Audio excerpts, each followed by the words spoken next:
Olá! Nós vimos na aula passada a Política Nacional de Atenção Integral às Doenças Raras no SUS. E agora nós vamos estudar as doenças genéticas multifatoriais. Nas aulas anteriores nós estudamos algumas doenças genéticas, nós estudamos as doenças genéticas monogênicas, nós estudamos as doenças genéticas cromossômicas e agora nós vamos estudar outra categoria de doenças genéticas, que seriam as doenças genéticas multifatoriais. E o que é que a gente entende por doença genética multifatorial? É aquela doença genética que tem a presença da parte genética em que genes podem ser herdados com aquela patologia, mas que também recebe a influência do meio externo.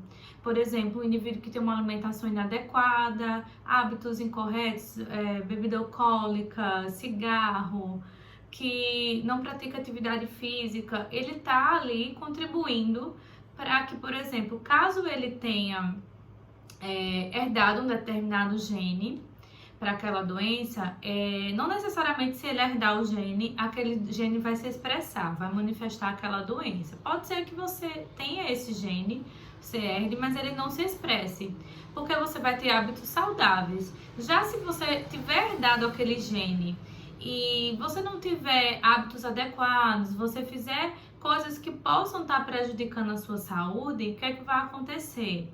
Em algum momento esse genes vai se expressar e vai manifestar aquela determinada patologia. E aí a gente tem algumas doenças genéticas multifatoriais, que a gente tem a questão da parte genética e que também tem influência do meio externo. A exemplo, nós temos a questão da doença de Alzheimer. Acredito que a maioria de vocês já ouviram falar sobre o Alzheimer, né? Uma doença que afeta pessoas de idade avançada, pessoas na terceira idade, e ela é a causa mais comum de demência neurodegenerativa em pessoas de idades. Por que neurodegenerativa? Porque ela vai causando uma degeneração do sistema nervoso. Isso quer dizer que o sistema nervoso é afetado e vai gerando inúmeras consequências. E quando a gente tem um sistema nervoso que é afetado, várias áreas do nosso organismo podem ser atingidas, porque o sistema nervoso ele tem ali um comando que gera impulsos para diversas áreas, né? E aí, quais são as áreas que são principalmente atingidas? O hipocampo, que controla a questão da memória, que é uma das áreas mais afetadas pelo Alzheimer, e também o córtex cerebral, que vai ser a questão do raciocínio, do pensamento abstrato, a questão da memória, da linguagem, que tudo isso pode ser afetado na questão do Alzheimer. E aí o que é que ocorre? São proteínas tóxicas que ficam acumuladas nos espaços entre os neurônios. Então isso vai acumulando, vai causando uma degeneração desses neurônios e aí vai gerando as consequências do Alzheimer, né? E assim, você me pergunta, e qual a relação do Alzheimer com a genética? Primeiro, se tem uma correlação entre a questão do histórico familiar e o Alzheimer. Então, assim, se você tem pessoas de primeiro grau, parentes de primeiro grau na sua família que tiveram Alzheimer, é possível que você tenha herdado esse gene também. Fora isso, a gente vê a questão das proteínas tóxicas que são formadas, e a gente viu que a proteína, ela é gerada através de quê? De que processo, né? Através do RNA. O RNA sintetiza as proteínas. RNA, DNA e genética tem toda a relação, né? E aí, num processo de formação de uma proteína tóxica defeituosa, essa proteína é acumulada ali naquele espaço entre os neurônios e vai causando esse tipo de demência neurodegenerativa que é o Alzheimer. Quais os principais sintomas do Alzheimer? A gente tem a falta de memória, que é principalmente para acontecimentos recentes. É muito comum ver que uma pessoa que tem Alzheimer, ela lembra de fatos passados, pessoas que ela conviveu há muito tempo, informações antigas, mas ela tem dificuldade de lembrar, por exemplo, aonde ela guardou um objeto na mesma hora. A memória recente dela é muito afetada. Repetição das mesmas coisas muitas vezes. Então, uma pessoa que você acaba de explicar uma coisa, ela vai e pergunta a mesma coisa, porque ela fica nessa coisa, nesse loop, né? Nessa repetição devido a essa falha na memória.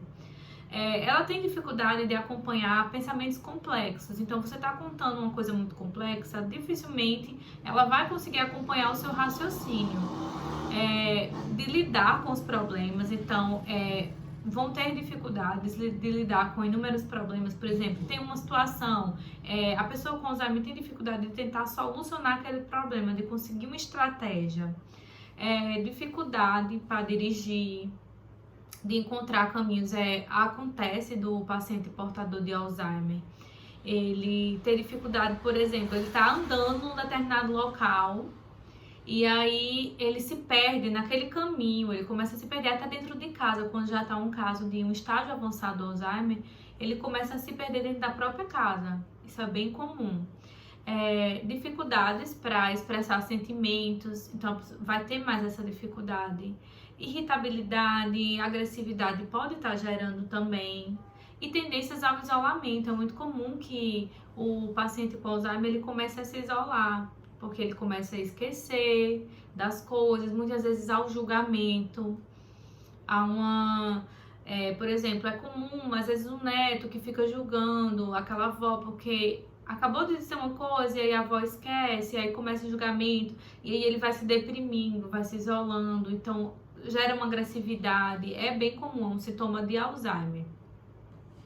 Aí a gente tem 4 estágios de Alzheimer. O estágio 1, ele apresenta alteração na memória, na personalidade e nas habilidades visuais e espaciais. Então, é principalmente essa questão de perda da memória, né, quando é bem mais no início, e ter essa dificuldade em algumas habilidades.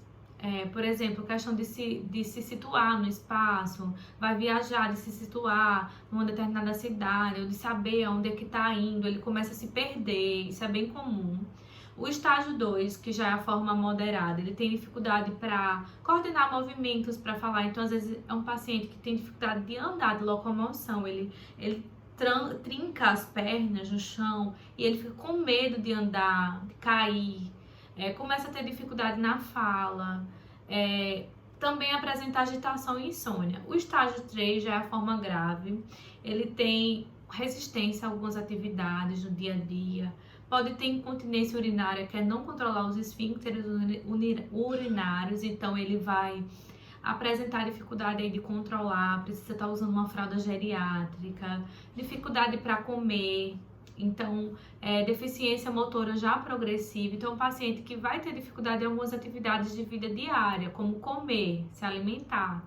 E o estágio 4, que já é a fase terminal, é quando ele já está restrito ao leito, né? Ele fica mais acamado, não é acamado, ele pode até andar, mas ele vai estar bem restrito ao leito, bem com dificuldade. Ele pode perder a fala, na verdade até fala, mas ele não consegue falar bem mais. Pode apresentar dor ao engolir, infecções intercorrentes, já por conta da gravidade da doença. O tratamento, né, ela não tem cura, mas existem tratamentos, medicações que são disponibilizadas pelo SUS para que ele tenha uma melhor qualidade de vida. Se recomenda uma avaliação com o geriatra a cada 3 ou 6 meses. Se recomenda que possa ser estimulada a questão da memória de outras áreas, né? E aí, quais seriam esses tratamentos? O tratamento seria, é imprescindível que a própria família seja orientada pela equipe de saúde para estimular a memória desse paciente, para utilizar calendários. Uma alternativa muito viável é utilizar calendários, sempre tá perguntando que dia é hoje, pedindo para ele circular, tá utilizando joguinhos que estimulem a memória, coisas que, por exemplo, ajudem ele a lembrar onde ele guardou os objetos, enfim. E aí, na assistência de enfermagem, uma das coisas que tem que ser feita é evitar lesões. Então, um paciente que você tem que ter cuidado, o chão não pode estar escorregadio, tem que estar com boa iluminação, aquele local que o idoso está. Equipamentos que possam apresentar risco de queda tem que ser retirado, né? Para poder favorecer ele, impedir de repente um acidente, uma queda. É imprescindível estimular a socialização, né? Que a família converse, que a família estimule isso, porque é muito importante no tratamento do paciente com Alzheimer. O repouso adequado, é importante ter bons hábitos de sono, que esse idoso durma bem, que na hora de dormir pode utilizar até a música para ele relaxar. Se ele estiver muito agitado, vai ter que utilizar uma medicação, né, antipsicótica, aqueles medicamentos mais tarja preta. Exercícios físicos durante o dia, se possível, para estimular, dele se cansar mais, para dormir melhor. E mantendo uma nutrição ótima também, a questão de uma dieta saudável, que é imprescindível, ingesta líquida adequada, não manter um intervalo tão grande entre as refeições, né? Pesar semanalmente esse paciente para ver como está o ganho de peso. E a gente tem uma relação muito grande entre a alimentação com o tratamento das mais diversas doenças. A gente vai falar também sobre a questão da diabetes. E aí, o que é a diabetes, né? A diabetes é uma doença que é causada por uma hiperglicemia, então é um aumento da taxa de glicose no sangue. Qual é a glândula responsável, no caso, pelo aumento da glicose, né? Quem produz a questão da insulina é o pâncreas. Então, o pâncreas é a glândula que vai estar produzindo a insulina. Então, a insulina é o que faz a taxa de glicose no sangue reduzir. Então, o paciente que tem diabetes, ele vai ter alguma falha nessa questão da produção de insulina ou ele vai ter ausência de produção, a depender do tipo de diabetes. Então, aí é um problema já no pâncreas, na questão da produção de insulina. A gente tem a diabetes tipo 1. A diabetes tipo 1 é a diabetes ligada à genética. Porque a diabetes que o indivíduo já nasce com esse gene para a doença, né? Para a diabetes. Então, ela é muito comum causar em crianças já apresentam diabetes tipo 1, e nesse tipo de diabetes, o indivíduo ele nasce e com a destruição das células beta-pancreáticas, que são células que vai estar produzindo a insulina, então ele não tem, pelo organismo dele, naturalmente, a produção de insulina. Isso faz com que essa taxa de glicose fique bem elevada no sangue, e ele precisa fazer um tratamento totalmente dependente de insulina para baixar a quantidade de glicose no sangue. Então, a gente chama que esse paciente ele é insulino dependente, ele é dependente da insulina para conseguir baixar essa taxa de glicose. A diabetes tipo 2 é a diabetes que já é uma diabetes adquirida. Um indivíduo que a vida toda se alimentou mal, comeu muita massa, muita glicose, estava acima do peso, bebia, fumava, ele tem um maior risco de desenvolver uma diabetes tipo 2. Já a diabetes gestacional é uma diabetes que ocorre no período da gestação, né? Uma diabetes que, às vezes, a mulher nunca teve uma taxa de glicose alterada, mas aí engravida e tem essa diabetes naquele período da gestação, que uma vez tratando, pode ser que ela não tenha mais. Após o término da gestação, normalize a taxa de glicose. E aí, o que é que acontece, gente? Então, a diabetes, ela tem relação com a genética, é um gene também que pode ser herdado, e aí faz com que a pessoa tenha essa destruição das células beta-pancreáticas, causando a diabetes tipo 1. E aí, o que é que acontece, né? Quais os sintomas? A pessoa pode apresentar vontade de urinar muitas vezes, mais do que o normal, que a gente chama de poliúria, polifagia, que é a vontade de comer acima do normal. E aí também a gente vai ter perda de peso, fraqueza, fadiga, náuseas, vômitos pode ser. Isso mais na diabetes tipo 1, que é essa genética. Já na diabetes tipo 2 é muito comum se descobrir porque tem o indivíduo teve uma ferida, uma lesão, né? Teve um corte que não está cicatrizando bem. A vista embaçada é muito comum. Começa a ter formigamentos nos pés e também furúnculos, que você já ouviu, né, falar de furúnculos, que são aquelas lesões que começam a apresentar ali em várias áreas do corpo. E aí, o tratamento é a base de antiglicêmicos, né, para baixar essa questão da taxa de insulina no sangue. Existem vários pelo Ministério da Saúde que ele disponibiliza, existe metformina, né? e aí que é o principal que se utiliza, glibenclamida também. E o tratamento visa melhor qualidade de vida, baixar essa taxa de glicose. Por quê? Porque a diabetes é uma doença silenciosa.